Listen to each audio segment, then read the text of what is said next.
They are. Apparently they were installed prior to our trip to Asia, and I'm glad you asked about them because we're going to put them to good work here before we get started. He will not be part of today's presentation. It's good to see you guys. 8 years ago today, Lehman Brothers filed for bankruptcy. And the financial shock following Lehman's demise has been described by students of history as possibly the worst in modern times. Next slide. When President Obama took office in 2009, Wall Street's financial crisis was dragging Main Street into an economic crisis. More than 750,000 Americans were losing their jobs each month. Shortly after President Obama took office, we were told that the economy had contracted nearly 4% in the last quarter of 2008. It was terrible news. But only later, when all the data came in, did we learn that it was actually twice as bad. Economic output declined at an annual rate of 8.2% at the end of 2008. Yet, driven by the aggressive policies that President Obama put in place, our economy began growing just 6 months later and has grown steadily since. We've grown faster than every other advanced major economy. The United States exceeded pre-crisis GDP levels per person in 2013, well ahead of countries who'd experienced similar financial crises in the past, and well ahead of other countries who faced the same global financial crisis that we did. Housing prices, stock markets, retirement savings, and household wealth in the United States have also rebounded, each plummeting in 2008 and early 2009, each dramatically up since. Next slide. Foreclosure rates, which soared, have also come back down to pre-crisis levels. Next slide. We lost nearly 9 million private sector jobs during the crisis, but we got private sector job growth going again within a year of President Obama taking office. We were told that passing Wall Street reform would kill jobs, but we've actually created more than 14 million private sector jobs since early 2010. The unemployment rate has been cut in half from a high of 10% to less than 5% today. It's been holding at its lowest levels since before Lehman failed, and the U.S. economy reached 5% about 4 years ahead of when economists and some Republican candidates for president predicted just a few years ago. Next slide. We just learned earlier this week that the United States had the strongest wage growth on record in 2015. The typical household's income was up $2,800, or 5.2%. In fact, in 2015, we saw wages grow fastest for low and middle income families. We saw poverty decline fastest for African Americans and Hispanic Americans, whose poverty rates had been elevated relative to other groups of Americans. So we've shown that with Wall Street reform, we can create an economy that works better as a whole and works better for individual Americans. Next slide. 2015 also saw the fastest decline in poverty rates since 1968, with 3.5 million Americans and 1 million kids being lifted out of poverty. So the assertion that we're building a safer, stronger financial system, safer, stronger financial system is inconsistent with healthy, sustainable growth that benefits working families and the middle class has shown to be false. In 2009, credible sources estimated that the direct cost of our financial crisis response to taxpayers would be nearly $2 trillion.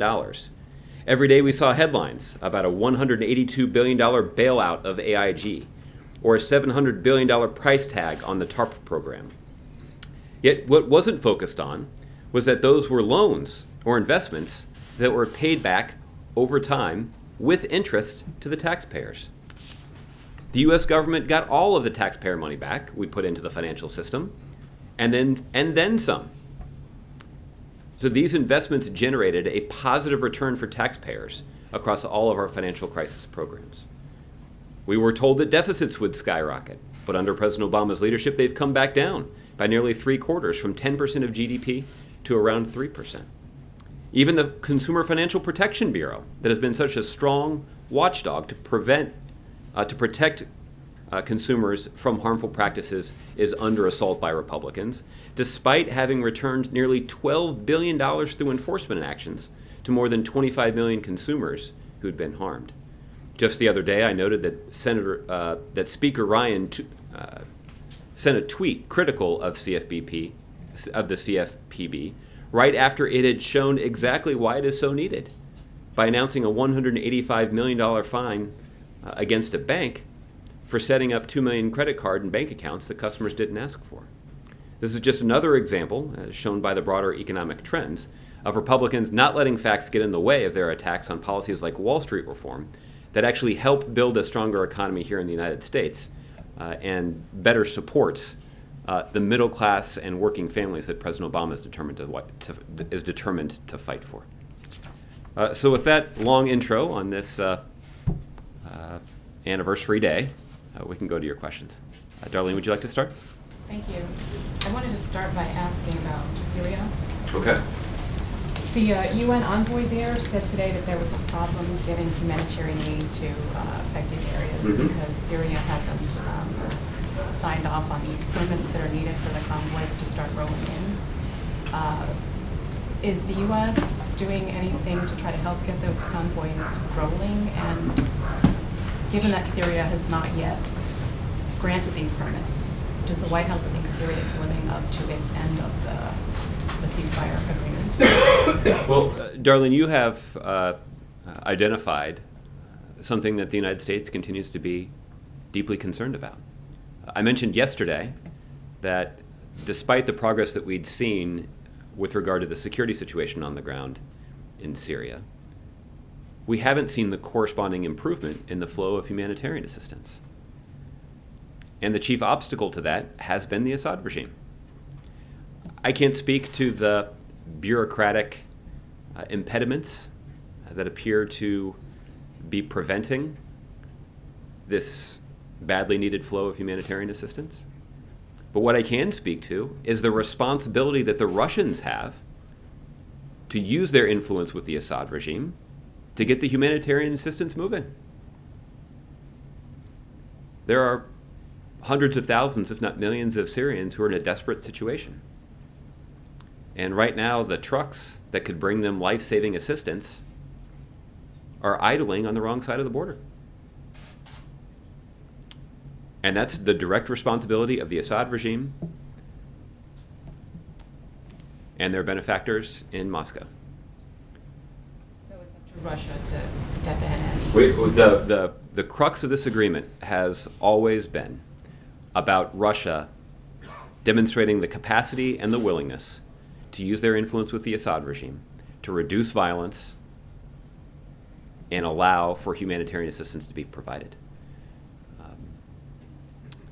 Most reports indicate that the violence has been significantly reduced since this arrangement went into effect, but we have not seen the kind of humanitarian assistance deliveries that we need to see.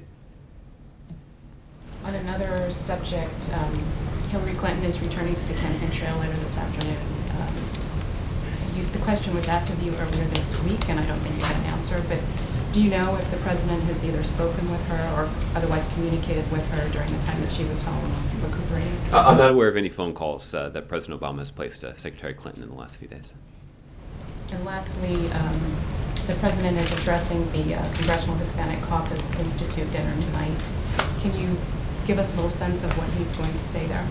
Well, I think the president is certainly going to spend some time talking about how committed he has been to fighting for the kinds of policies that benefit middle-class families all across the country and benefit Hispanic families all across the country. And some of the statistics that I reviewed at the top are a clear indication of the success of that strategy. And I think the president will make a reference to his view that it's incredibly important that this strategy continue to be pursued under the next president. Okay. Jeff? Josh, going back briefly to Syria, France became one of the first U.S. allies today to be critical of that U.S.-Russia agreement and said that they'd like to see some more details of it. Is the United States sharing details of this agreement with allies like France? And if so, why not? Or if not, why not? Well, Jeff, I didn't see the specific comments, but the United States has certainly been in touch with our other allies and partners to help them understand exactly what we are trying to achieve. And I think countries like France that are as committed as we are to degrading and ultimately destroying ISIL understand how important it is for us to try to address the root cause of the violence and chaos that's allowed ISIL to spread in Syria. So, we'll continue to communicate with our allies and partners about the terms of this agreement and with the aims of this agreement. You think that criticism is legitimate? Well, I haven't seen the precise details of it, so it's hard for me to evaluate exactly how credible it is. But I can certainly assure you and assure anybody in France that's watching that if they have questions about this arrangement, that we can certainly have a conversation with them about what the arrangements entail and what exactly our aims are. All right. On another topic, a self-confessed hitman testifying in Manila today said that President Duterte, when he was the mayor of a city where activists said many extrajudicial killings have taken place, that he ordered those killings to happen. Does the White House have a reaction to that, and will that be brought up with the Philippines foreign minister this week? Well, I've seen the reports of that testimony. I think what I would remind you of, Jeff, is just that the president had the opportunity to talk about this when he was traveling in Asia. Obviously did not meet with President Duterte in any sort of formal setting. But when asked about the degree to which human rights impacts our relationship with the Philippines, the president, I think, was quite clear about how important it is for those universal rights to be protected. And the United States has worked closely with the Philippines to address the security situation inside the Philippines. Some of that is driven by extremism and terrorists, but the drug trade in the Philippines has also contributed to violence in that country. And the United States has strongly supported efforts by the government in the Philippines to interdict the drug trade and to try to shut it down. It's important, however, that as those kinds of operations and efforts are undertaken, that universal human rights are protected. And engaging in that kind of law enforcement activity consistent with our commitment to human rights is important, and we certainly encourage countries around the world, particularly our allies, to do exactly that. All right, and lastly, North Korea, shortly before we came out, said today that it was ready to launch another attack against provocations from the U.S., and that was in response to some overflights in South Korea. Mm-hmm. What's the White House reaction to that? Well, Jeff, we continue to be deeply concerned about the provocations and destabilizing activities that are mounted by the North Korean regime. The United States is strongly committed to denuclearizing the Korean Peninsula and standing shoulder to shoulder with our allies in the Republic of Korea as they face the threat from North Korea. And that's not going to change. There is an opportunity for the North Korean government to escape the deep isolation that they currently face. But it will require them to make a commitment to giving up their nuclear program and coming into compliance with the wide range of international obligations and UN Security Council resolutions that they currently ignore. So we've been quite clear about what we believe the North Korean government should do. Thus far, they have chosen the path of confrontation and provocation. as soon as they're ready to consider an alternate path toward reconciliation, the international community will be ready to engage. Okay, Chris.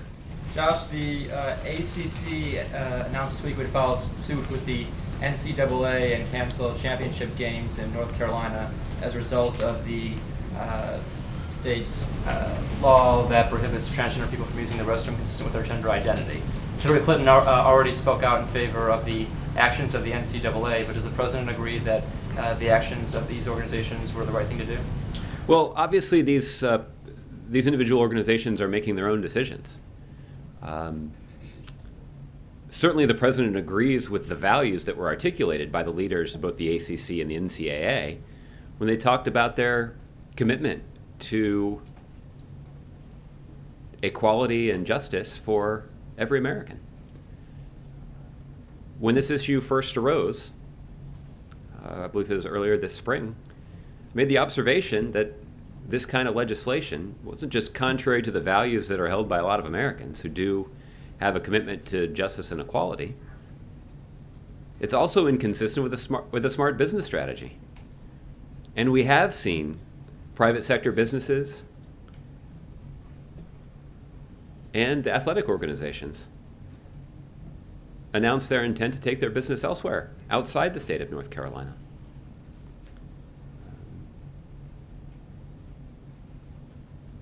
So again, I think that the president's got concerns with the law, but it's apparent that business leaders and the leaders of athletic organizations have similar concerns, particularly when it comes to the impact that it could have on discriminating against athletes, coaches, or even fans. Do you think decisions to cancel events in that state reflect a national distaste for the law? Well, I think when you consider sort of the wide variety of companies and organizations that have come forward, not just expressing concern with the law, but actually making a choice to do business elsewhere, I think you're on solid ground in indicating that opposition to the law is quite widespread, and that a wide variety of people are quite uncomfortable with the discriminatory impact that it has. Right? It's not just the NCAA and the ACC, which are collegiate athletic organizations. The NBA has moved the All-Star game.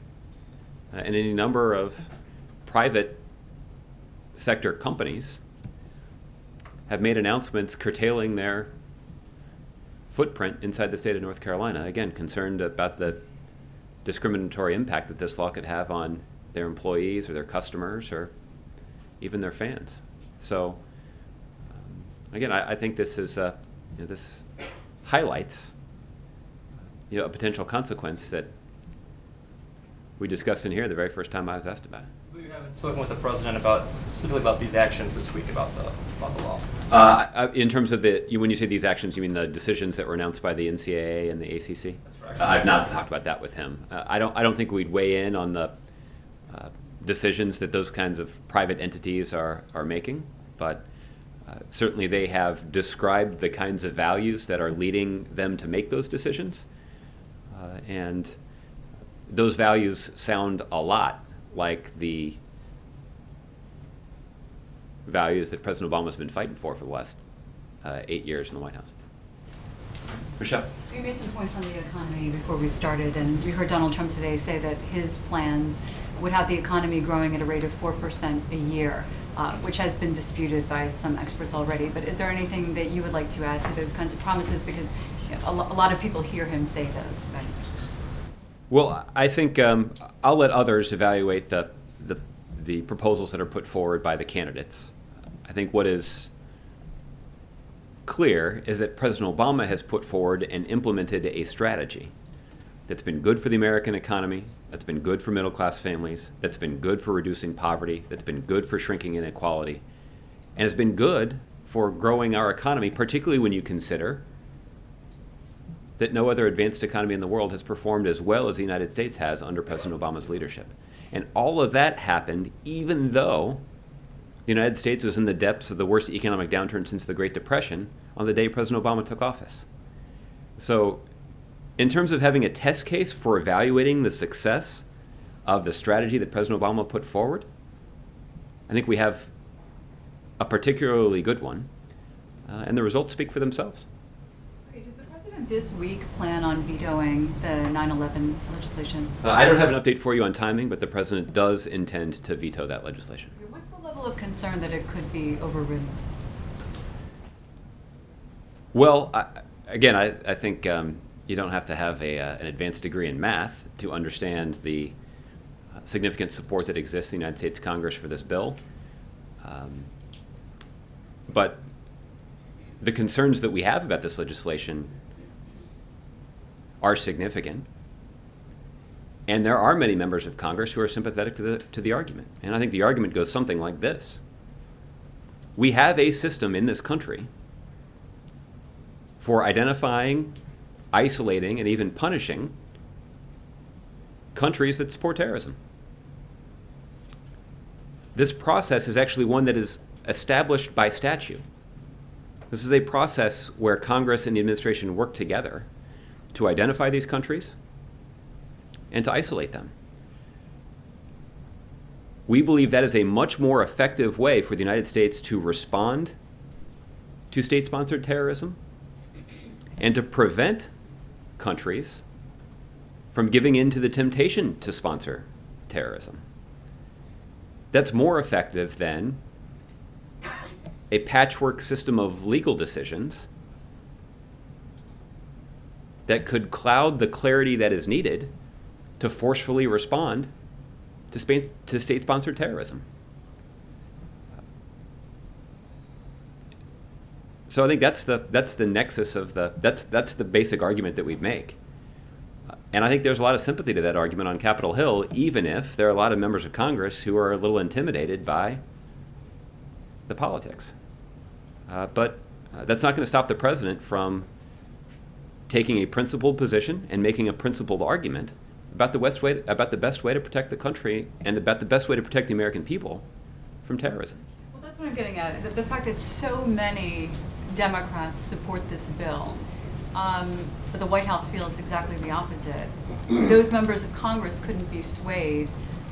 So are they just wrong, or are they making a dangerous decision here? Well, the decision's already made, but... Well, look, I would acknowledge that they haven't been swayed, but the president continues to believe that this is an important principle to fight for, and we're going to continue to have conversations with members of Congress and continue to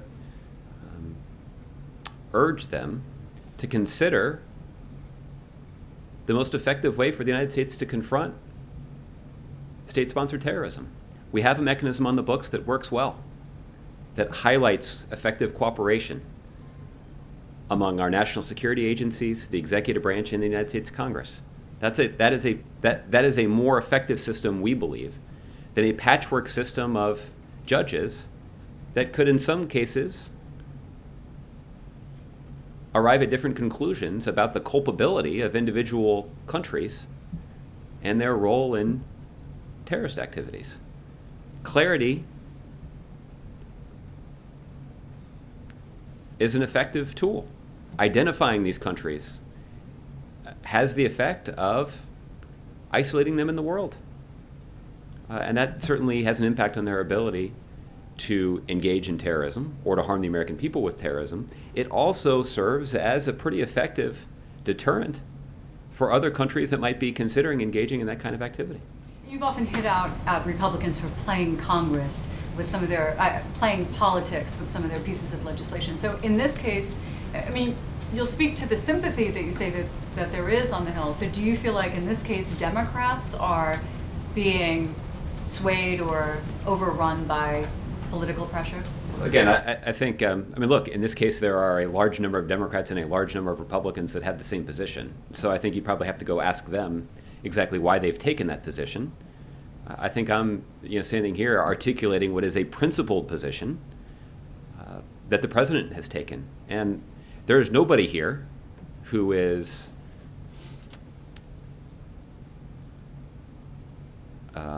unable to understand why the politics of this are hard. I guess you might say the president might have a little bit more standing here in the face of these tough politics to make this argument, given how strong his record is in fighting for 9/11 families. He's somebody who prioritized taking Osama bin Laden off the battlefield and bringing him to justice. That is a promise he made good on.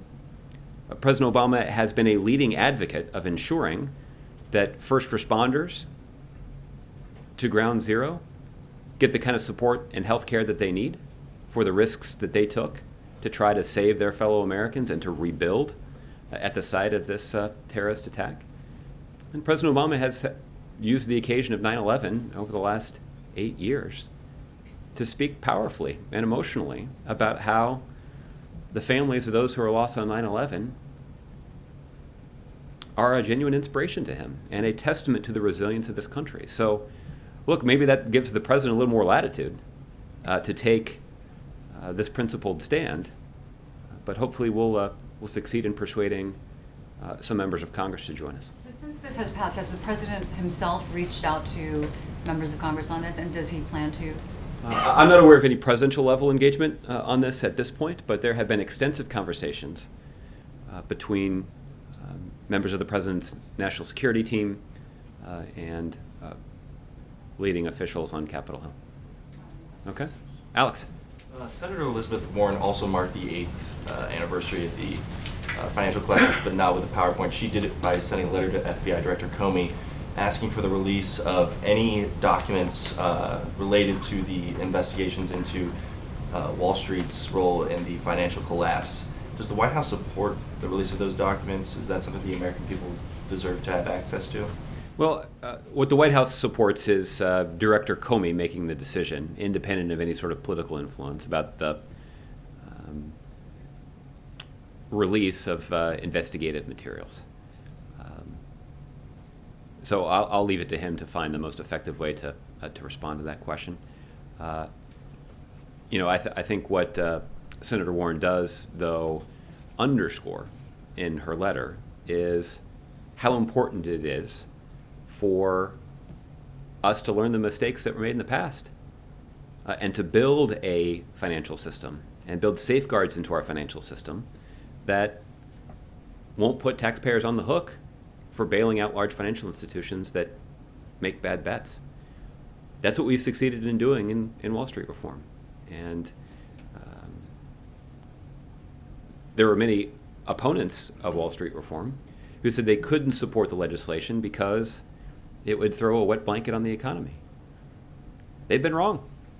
And we have enjoyed significant, even an historic period of growth since this bill went into effect and was signed into law by the President of the United States. So it is an indication that we can put in place protections on Wall Street that will insulate middle-class families from the risky bets of Wall Street traders, even as we strengthen the overall economy and contribute to strong economic growth and contribute to growth in the stock markets and in the incomes of middle-class families. We've enjoyed historic gains in both since President Obama signed that bill into law. So, again, I think the strategy that President Obama has pursued is one that stands up to a lot of scrutiny when you consider the economic impact of those decisions. And on another subject, there's some disturbing details that are coming out of this investigation into a boot camp in Parris Island. A Muslim Marine was placed in a dryer by a drill instructor who turned it on several times. He later allegedly committed suicide during a suspected hazy incident. Now, the local paper, the Beaufort Gazette, reported that a Red Dot investigation was actually prompted by a letter to the White House. How closely is the White House following this? Has the president been briefed? Well, Alex, I think everybody here has seen the news reports. I haven't spoken to the president about this, but I'd be surprised. He's the commander-in-chief, so I'm confident that he's aware of this situation and certainly aware of these reports. There's no denying that the graphic details that are included in these reports are disturbing.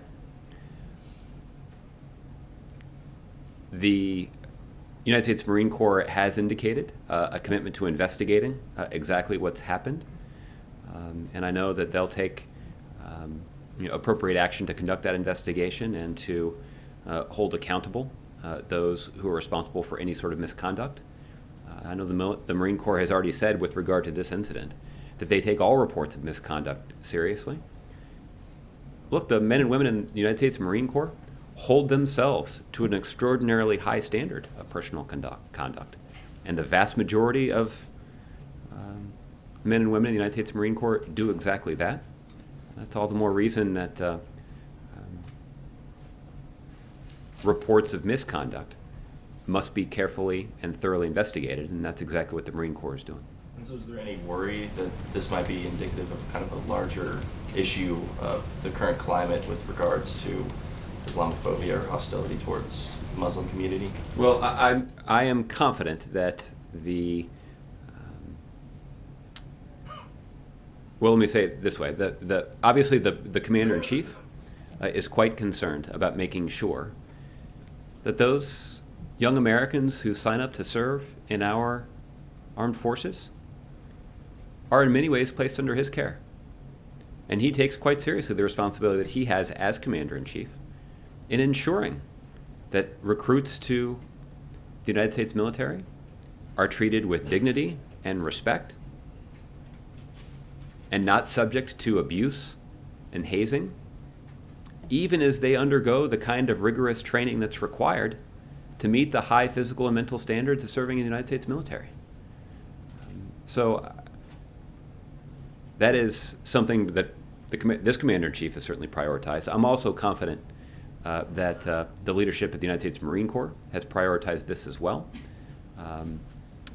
But for the details of their investigation or for sort of any accountability measures that they determine are appropriate, I'll let them speak to that, primarily because if there is any sort of military justice proceeding, I don't want anything that I've said here to be perceived as interfering in that investigation or interfering in those proceedings. So I need to be a little circumspect. But I can certainly say with confidence that the Commander-in-Chief wants to ensure that young Americans who sign up to serve in our military are afforded the respect and fair treatment that they deserve, particularly considering the sacrifice that they've indicated they're prepared to make for the country. And just one more question. Sure. Do you have any more details about the first family's visit to the Smithsonian African American History Museum yesterday? Have you had a chance to talk to them about it? Was there any exhibits that particularly stuck out to him or family? I had not talked to the president about his visit to the museum last night. What I can tell you is the president will have an opportunity to participate in some of the festivities that are scheduled for the end of next week to mark the opening of the Smithsonian, or the African American Museum that's been organized by the Smithsonian. So the president and the first lady are quite enthusiastic about the opening of the museum, and we'll have a little more of an opportunity to talk next week about how they'll participate in those activities. Okay, Jordan. Thanks, Josh. The Senate today passed the Water Resources Development Act, which includes emergency funding for Flint and other communities affected by lead contamination. The House version of that bill doesn't contain that funding for various reasons. I'm wondering if the White House has taken any kind of position on this legislation. Do you guys support the passage of this bill? I haven't seen the details of the bill, so I don't know that we've taken a specific position on it at this point. What we have indicated for quite some time is we do believe that Congress should provide additional resources to the state of Michigan and to the city of Flint to address the situation with regard to the water supply there. But how Congress chooses to do that is something that Congress is going to have to figure out. But this administration will continue to press them to make that a priority. Okay. Tolu. Thanks, Josh. In an interview on the radio earlier today, Hillary Clinton indicated that she might not nominate Merrick Garland if she's given the chance to name a Supreme Court justice. She said that she would take a look broadly and consider anyone who represents the diversity of this country. So I'm wondering if you have a reaction to the fact that, or to the idea that Hillary Clinton may, if she wins office, may make a different choice than what the president did. Well, Tolu, I guess what I would say is if Senate Republicans are willing to do their job, it's not going to come to that. If Senate Republicans do their job, Merrick Garland's going to be serving in a lifetime appointment on the United States Supreme Court. And I know that that's an outcome that Secretary Clinton has indicated she strongly supports. When President Obama announced his decision to nominate Merrick Garland to the Supreme Court, she said the president made a good choice. She described Merrick Garland as somebody who's a brilliant jurist. Her opinion is one that's widely shared by Democrats and Republicans. That's why what Republicans in the United States Senate have done have drawn so much condemnation, not just from Democrats all across the country, but even some Republicans who are uncomfortable with the Republican argument that somehow presidents are not allowed to nominate judges in their last year in office. There's no such provision that exists in the United States Constitution. That's ironic because many of these same Republican senators describe themselves as strict constructionists when it comes to interpreting the Constitution. Apparently that's maybe part of the Constitution that they haven't read. In some cases, you might actually just question the intellectual honesty of some of these senators, particularly people like Senator Cornyn and Senator Cruz that are now advocating for the confirmation of Obama-nominated justices in Texas. You can't have it both ways. If they're concerned about vacancies on the federal bench in Texas, how can you not be concerned about a protracted vacancy on the highest court in the land? Particularly when that vacancy, we know, has prevented the Supreme Court from being able to reach conclusions on some pretty tough questions. So Republicans are playing politics with this issue in a way that is intellectually dishonest and ends up making them look even worse than most people already think they look when you consider that Congress is polling in the teens these days. So I don't think there's anything that I've said in my admittedly long answer that Secretary Clinton would disagree with at all. And one thing we know that she agrees with is that Chief Judge Merrick Garland was a good choice by President Obama, and she believes that the United States Senate should do its job and that Republicans in the Senate should do their job, allow him to get a hearing, and that he should be confirmed to serve in a lifetime appointment on the Supreme Court. I want to ask you about something the president said at a fundraiser earlier this week. He said that this race shouldn't be close, but it is, and that weird stuff happens because Donald Trump won the primary. He said many times previously that he doesn't think Donald Trump will win the presidency. Given the fact that the polls are tightening, and he said this at this fundraiser, is he now more concerned that he will not be succeeded by a Democrat? Well, I think the point of the president's remarks is that he doesn't want people to be complacent. And I think there's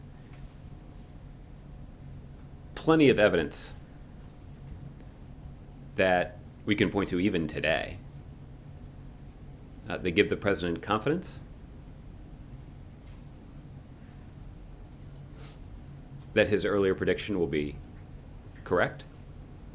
But we sure can't take it for granted. And the president himself is not taking it for granted, given how high the stakes are. And that's why you're going to see the president so aggressively working between now and Election Day to ensure that he can, as he described it, hand the baton off to a successor that shares his values. And then just one more on Senator Rubio. He introduced a bill on guns to basically to try to keep guns out of the hands of terrorists in the wake of the Orlando shooting. I'm wondering if the White House seen the bill and have you had a chance to weigh in on it yet? I haven't seen the bill, so why don't we take a look at the details and get back to you. But obviously this is an issue that we have been deeply concerned about for some time. So we'll take a look at the proposal that Senator Rubio's put forward, and we'll try to get you an answer on it. Okay, Andrew. Thanks, Josh. I wanted to follow up on some of Michelle's questions about the 9/11 bill. Are you waiting for Congress to adjourn before sending the veto? Well, Andrew, I just don't have an update for you in terms of the timing. Obviously the Constitution gives the president 10 days to make a decision about whether to sign a bill or to veto it. And the president's going to veto it. I don't want to leave you with the impression that somehow the decision is up in the air. But the president will make, will veto it within the next 10 days. And when that's been completed, we'll let you know. Different subject. Why are you not making the Syria deal public?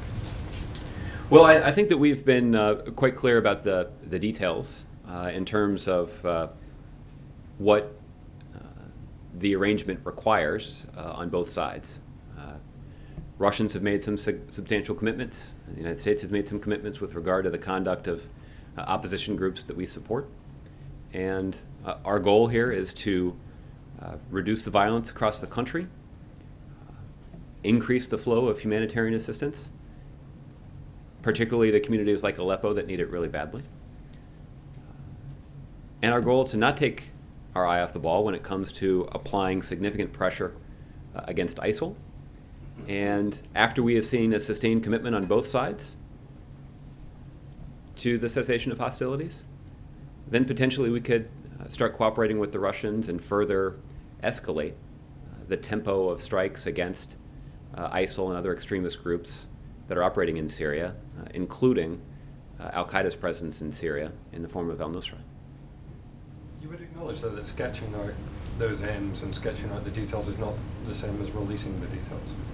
Well, I would acknowledge that it's different than releasing paperwork, but I think we've been quite clear about what the United States has committed to do, and we've been pretty clear about what we expect the Russians to do. Is the document classified? I guess I don't know. This is an agreement that was hammered out by Secretary Kerry. So, with regard to the details of the document, I guess I'd refer to the State Department. But again, I think it's quite clear exactly what it is the United States has indicated we're prepared to do.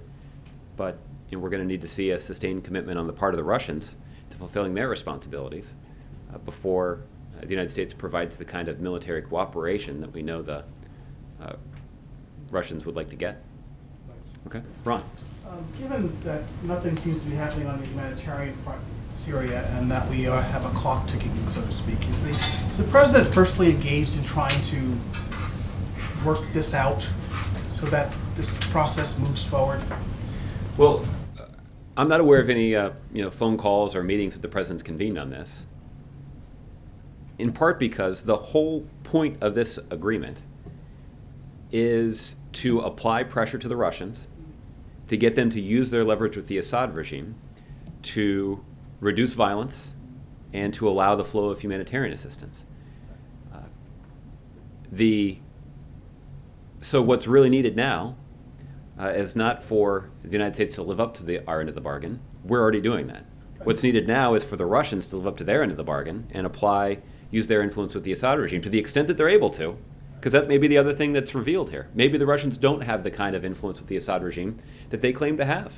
But just given the stakes now, given that there are months left in the president's time in office, given the huge humanitarian crisis there, why would the president not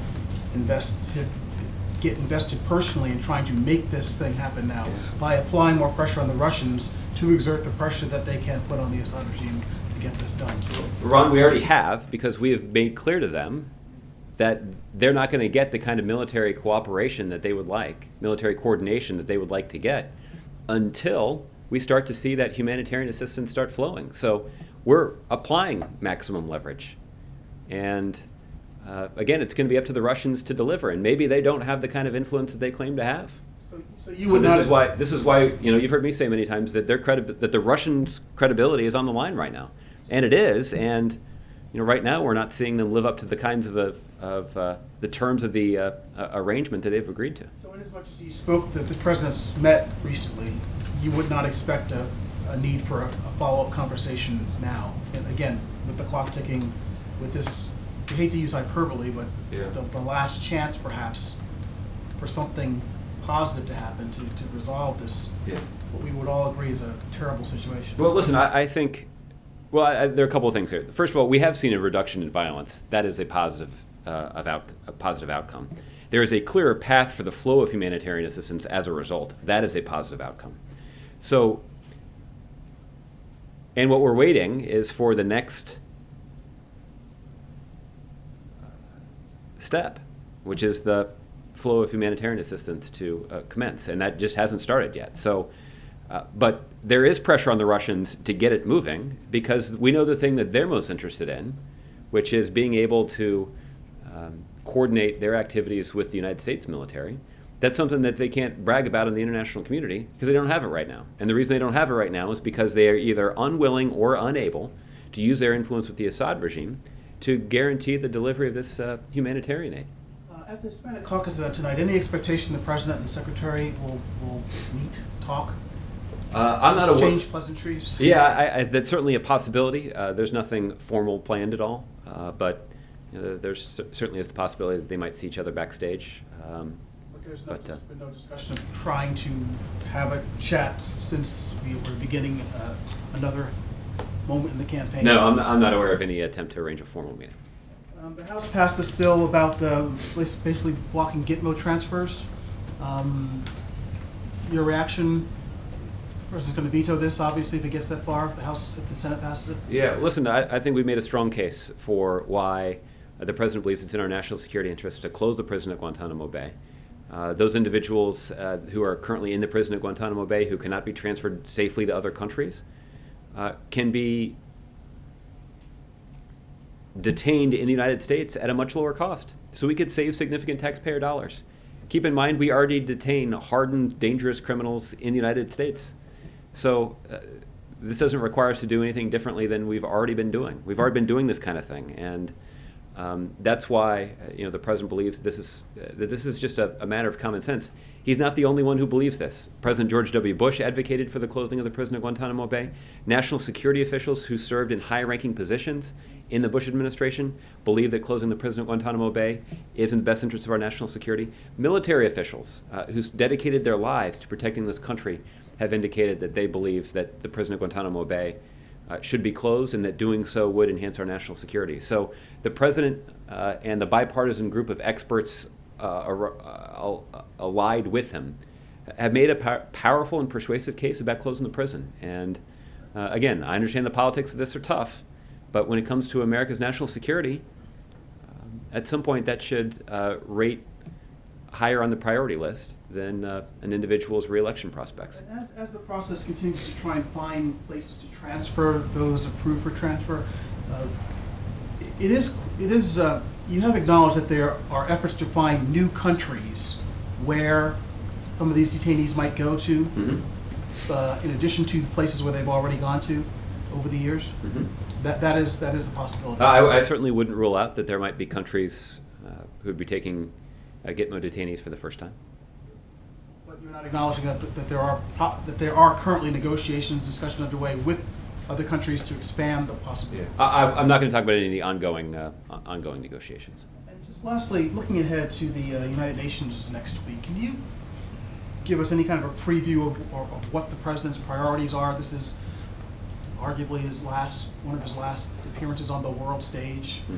What are his thoughts going into this? What is he trying to accomplish? Do you have any more detail about specific meetings? We know about the refugee summit, so on and so forth. We'll have additional information tomorrow about the President's trip to New York and his visit to the United Nations next week. A couple things I guess I can point out. The first is one hallmark event that the President will convene while he's there is an international gathering of world leaders to discuss what countries around the world can do to address the refugee crisis. There are too few countries around the world that are bearing a significant burden in the form of hundreds of thousands and in some cases even millions of individuals who fled their home country to try to avoid violence. And there's more that the international community and that the world must do to help those countries bear that burden. And we've talked about what the United States has done. We've ramped up the number of refugees that have been admitted to this country over the last couple of years. We've done that without cutting corners when it comes to our national security. Refugees who enter the United States continue to be the most vetted group of individuals that enter the United States. The United States is also the largest bilateral donor of humanitarian assistance to try to meet the needs of those who are fleeing violence. So the United States has done a lot. But we believe that there's more that the international community can do to respond to this situation. That's something that the President will talk about with his counterparts at the United Nations. The President will also give a speech to the UN General Assembly. I believe that's scheduled for Tuesday morning. And the President will use that speech to talk about some of the progress that we have made in unifying the international community to take on some significant threats. That the international response that we've mobilized to address climate change, or to prevent Iran from obtaining a nuclear weapon, or to counter ISIL, or even to confront the refugee crisis, I think serves as a model for how the world can address problems moving forward. And the ability of the international community to coordinate on shared challenges is going to be critical to the kind of safer, more prosperous planet that we'd all like to see. President Obama is quite proud of the role that he has played in that process and the role that the United States has played in leading that process. And he's hopeful that that his successor will pick up the mantle and do the same thing. But we'll have a more detailed preview in the days ahead. Is it a phone call or is it a? We'll work on the details on that. Okay, Mark. Josh, you mentioned again today that President Obama looks forward to doing more campaigning for Mrs. Clinton.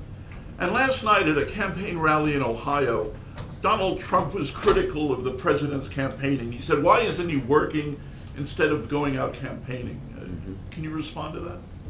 Well, Mark, the president obviously has been working to balance his responsibilities. His number one priority is serving the American people as the President of the United States. And he spent the last 10 days or so traveling across the Pacific Ocean, and certainly has had a number of meetings with his counterparts overseas. Just yesterday, he had a bilateral meeting with the democratically elected leader of Burma, something that we can only now recently say exists in that country. And as I was just describing to Ron, President Obama is going to spend several days in New York representing the interests of the United States at the United Nations. So all of those basic responsibilities of the presidency will come first, and they will have an impact on the amount of time that he'll be able to spend advocating for Secretary Clinton's re-election. But President Obama has been a successful president in part because of his ability to do more than one thing at a time. And he certainly does intend to devote some of his time and attention to advocating for Secretary Clinton, because the president recognizes that the stakes in this election are as high as ever. And he made that case in New York on Tuesday night. So you're saying it's legitimate for a sitting president not running for election to campaign for others? Well, I think the president understandably has quite strong feelings about the future of the country. And he's got quite strong opinions about who is the best person to replace him. I think it makes a lot of sense that that President Obama would make those views known publicly. I think what's interesting and what is unique about the situation that President Obama is in, most presidents who are in their 8th year don't have the political standing to make a forceful case for their successor. But President Obama actually is in a situation where his approval rating with the American public is in the high 50s, according to many polls. And that certainly gives him a lot of influence in making a case for politics, and I think that might be the best explanation for the complaints of the Republican nominee. At that rally last night, Donald Trump questioned aloud what the costs of Air Force One are for when the president is campaigning. Is that a question you can answer for him? Well, not for him, but there is a formula that's calculated by the Air Force, and so there are some numbers that we can produce for you on this. Can we get that formula? Well, I think what they can do is they can provide you with some information about costs The other thing that you know is that those costs are regularly reported by the Democratic National Committee as well. Well, they Okay. report the reimbursements. Yes, that's correct. Okay. Paul? Two questions, Josh. Coming back to the deficit, you're correct when you know how I am about numbers. When you said that the deficit is falling sharply, that's correct, but the CBO does estimate, in fact, that in this current fiscal year, which ends in 2 weeks, it's actually going to go up about a third in this final year. Why is it up so sharply in this final year of the president's term? Well, it certainly wasn't helped by the significant tax breaks that Republicans in Congress passed at the end of last year for wealthy corporations and wealthy individuals. But that was the product of a compromise that President Obama signed into law at the end of last year, the budget bill. I don't think President Obama has ever been in a position where he has said that our efforts to promote economic growth and to improve our country's fiscal situation are done. There's more work that we need to do. And in fact, that's why the president's spending so much time advocating for Secretary Clinton, because she's got a good strategy for continuing to strengthen our economy, continuing to make our tax code more fair, and yes, continuing to address the fiscal health of the United States of America. I think the point that I'm making is that when President Obama took office, we were being flooded with red ink. Now, some of that is a testament to the weakness in the economy and the financial crisis. But critics of the president's approach said that what the administration was doing would make the problem worse. They were dead wrong. The situation has improved significantly, but there is more work that we need to do. And in fact, that's exactly why the president's interested in making such a strong case for Secretary Clinton, because he does believe that she is the right person for the job, who can strengthen our economy, make our tax code more fair, and have a positive impact on the fiscal situation of the country. Just to follow up on something that Mark said, your point was that the president's numbers are high enough that he should be able to make a compelling case in favor of Mrs. Clinton, right? Other presidents have had actually higher approval numbers at this point than the president has. Eisenhower in 1960 did not campaign enough for Nixon, and he lost. Clinton had higher numbers at this point in 2000, did not campaign enough for Gore, and he lost. Is the president going to spend sufficient time on the trail in October to push him over? Because he really hasn't done all that much so far. Yeah. Well, look, each of these situations is unique, and I think the point that I'm making is that rarely in history, and certainly not in recent history, have we had a situation in which there was a president in his 8th year who was as well regarded by the public and by his party's nominee, and felt strongly enough in supporting the president, his party's nominee, to be a force on the campaign trail. And again, in some cases, there are a variety of explanations for why the stars haven't aligned in that way in recent previous years. But because they have in this situation, the president's in a rather unique position to make a persuasive case to the electorate. And I think my point is, I think that that unique and uniquely strong political positioning is the explanation for the criticism from the Republican nominee. He's done only one or two things so far. No trips to Florida, no trips to Ohio. What's on the agenda for the next? Stay tuned. So we'll you get the opportunity to visit those fine communities before the election day. Kevin. Thanks, Josh. I want to ask you about hacking for just a minute. We've talked previously about cyber espionage being a major issue. The president's spoken about it with various leaders from around the world, and yet at times it seems as if there's this hesitancy to have a specific declaration accusing the Russians of hacking incidents. And I'm just wondering, what's the reason behind sort of the hesitancy to make a specific attribution? Is it because then you'd have to do something in response to it? Tell me about that. What's the administration's policy in that respect? Well, I think hesitance is a word that our critics may use. It's certainly not one that I would use. This is some of the reports that we have seen about cyber intrusions are under the close scrutiny of the FBI. And we've got the foremost experts in the United States government trying to get to the bottom of what exactly happened and trying to figure out what we can do to prevent it from happening again or in other places. Seems like an open secret, though, in Washington. It's not like they're going to blame it on Canada. People here widely feel like it's Russia. I know they're studying it, but I'm sure they have enough evidence at this stage to sort of have a direction in which they're going. Would you agree with that? Well, again, I'll let the FBI speak to what evidence they've been able to amass, but I think they're also cognizant of the fact that as soon as they make a declaration like that, most people are going to understandably be interested in seeing that evidence. And some of that evidence may not be something that we want to show. We don't necessarily want to reveal sources and methods that the FBI uses to conduct these kinds of investigations. That's part of it, but it certainly does raise broader policy questions with regard to a response, because I think that would be the other understandable question that people would ask, that once you have made a formal announcement about an individual or an entity or a country or a criminal enterprise being responsible for a particular cyber intrusion, I think it's an entirely legitimate question to ask, what's the response going to be?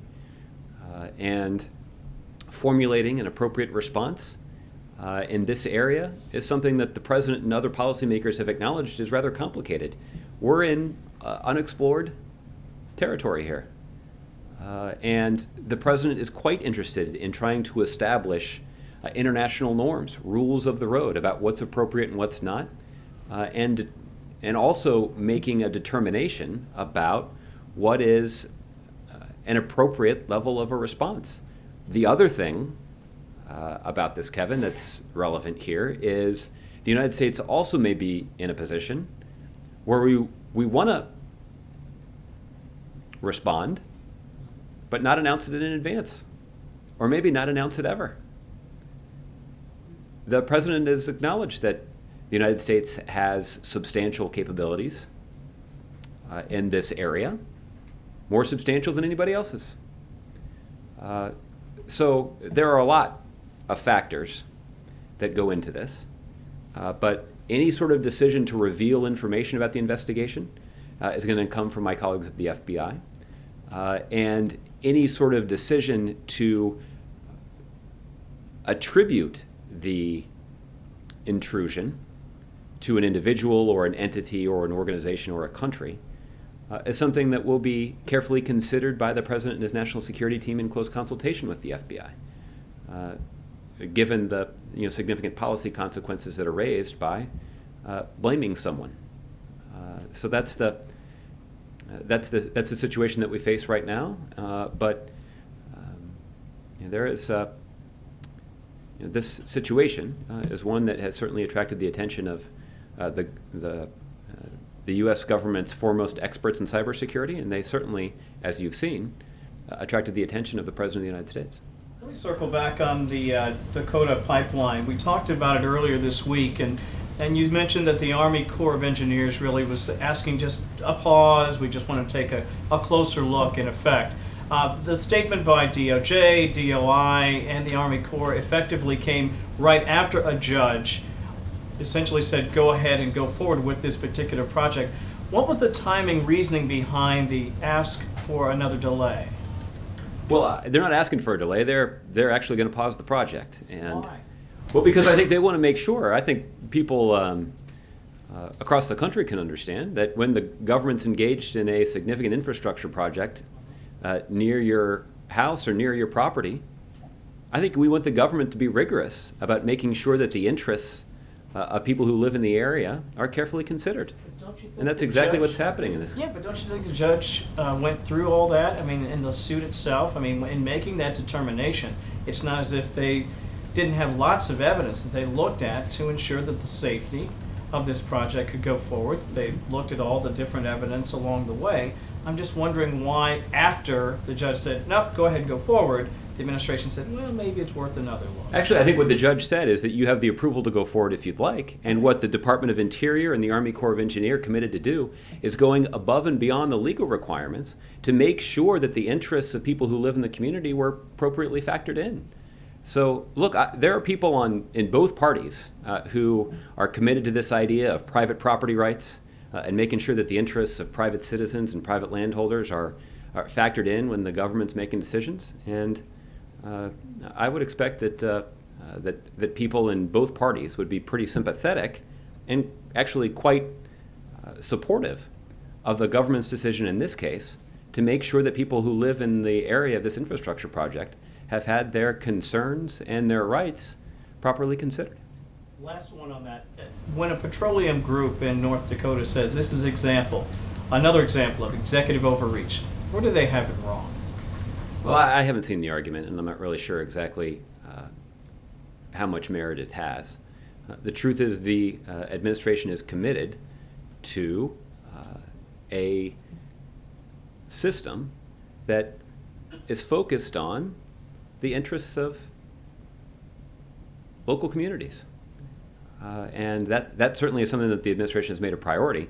That notwithstanding, while President Obama has served in office, we've seen thousands of miles of pipelines be constructed in the United States, and the oil and gas industry has been producing at record levels. So I think it's a little hard to say that the Obama administration has gotten in the way when you consider the productivity of this industry during President Obama's tenure in office. But I think you certainly can say that the Obama administration is interested in going above and beyond legal requirements to make sure that the interests of local citizens, local property owners, and people who happen to live in the community are properly taken into account when a large infrastructure project like this is being considered. On Gitmo, is it classified information, the amount that the United States pays other countries to take on detainees, the transfers, or is there cash exchange? How does that work? Well, there are individual diplomatic negotiations that take place between the United States and other countries to find an appropriate setting where individuals can be safely transferred in a way that doesn't pose an undue threat to U.S. national security. Because of the interests that our partner countries may have in the confidentiality of those arrangements, I think it's entirely understandable when it comes to their national security that we're not advertising the details of those arrangements. But those arrangements are always predicated on protecting the American people, and in fact the transfer cannot go through until the Secretary of Defense has personally certified that sufficient arrangements have been made to ensure the safety and security of the American people after the transfer has taken place. Okay? Thanks. Cheryl. Thanks, Josh. On the CR, did the White House send a specific funding request for Louisiana flooding and Flint, Michigan, to be put on the CR? Well, Cheryl, as you know, the administration has been working closely with officials on the ground in Louisiana to determine what resources are going to be necessary to meet the immediate needs of the people in Louisiana who are affected by the flooding, but also to make sure that the state of Louisiana and the people of Louisiana have the resources that they need to come back stronger than ever. And the president made a commitment when he traveled down there last month that even after the attention on this disaster had waned from the national media, that the Obama administration was going to make sure that we followed through. So my colleagues at FEMA and the Department of Housing and Urban Development have been working very closely with officials in Louisiana to determine what kind of assistance is needed.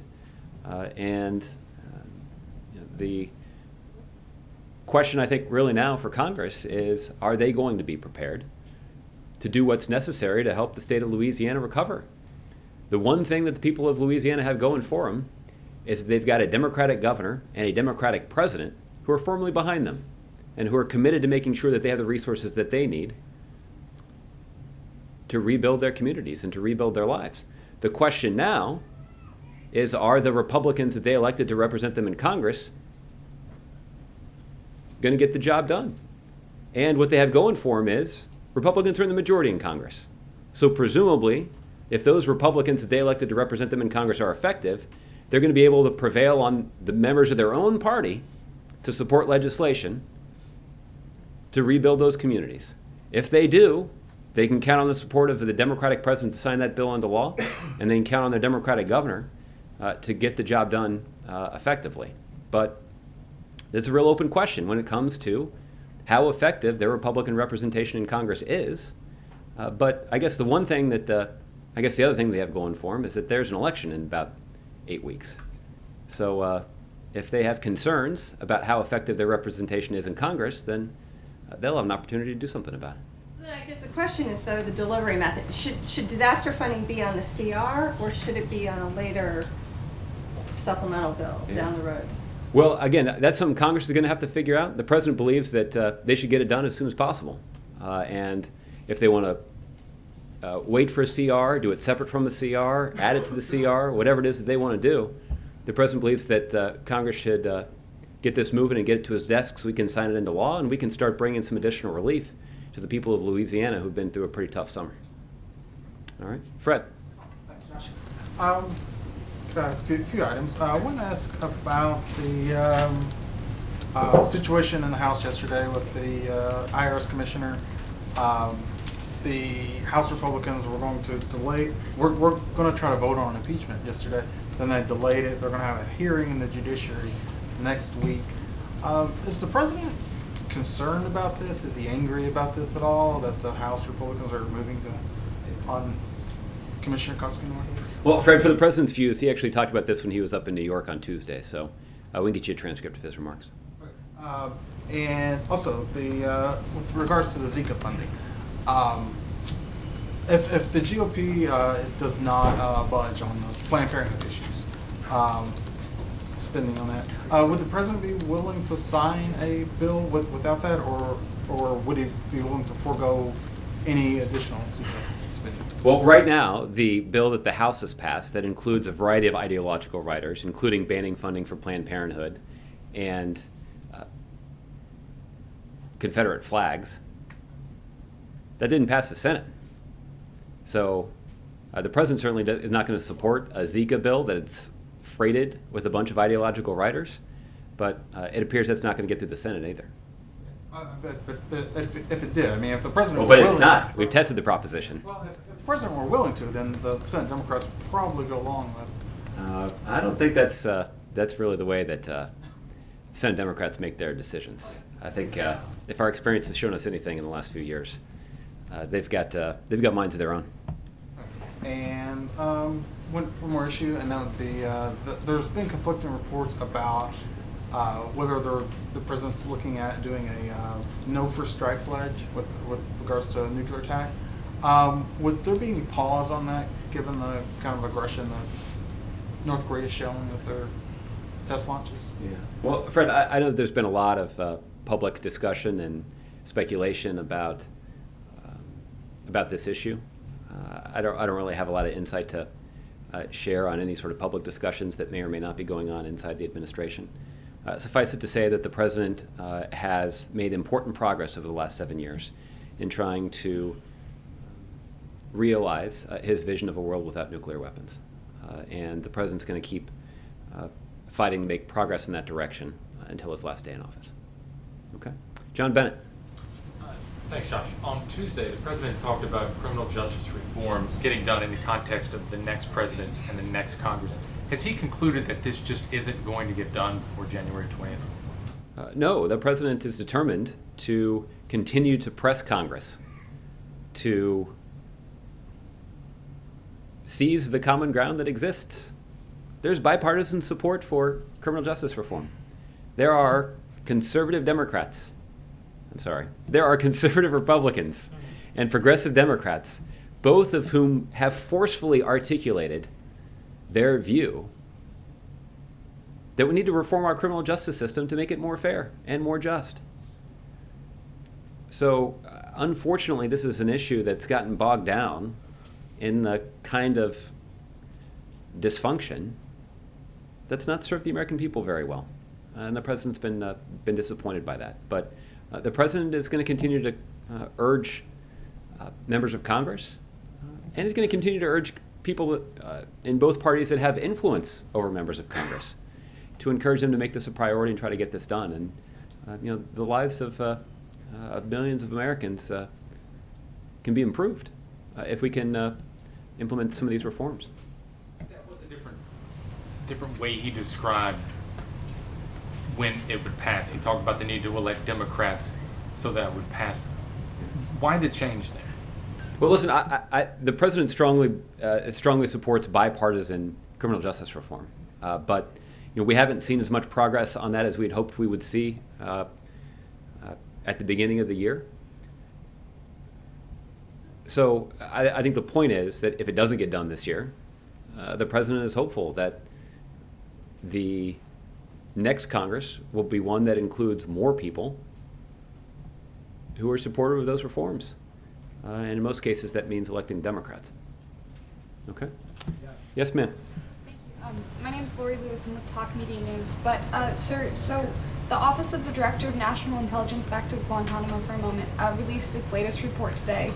And it confirmed that at least 2 more Guantanamo Bay detainees released under Barack Obama's administration have returned to the fight. I'm wondering if you can speak any further to those conversations that the U.S. has with these nations that are accepting detainees, and just speak to those 2 detainees released under Obama. Yeah, well, listen, I think what we have seen is that report indicated that the so-called recidivism rate is below 6%.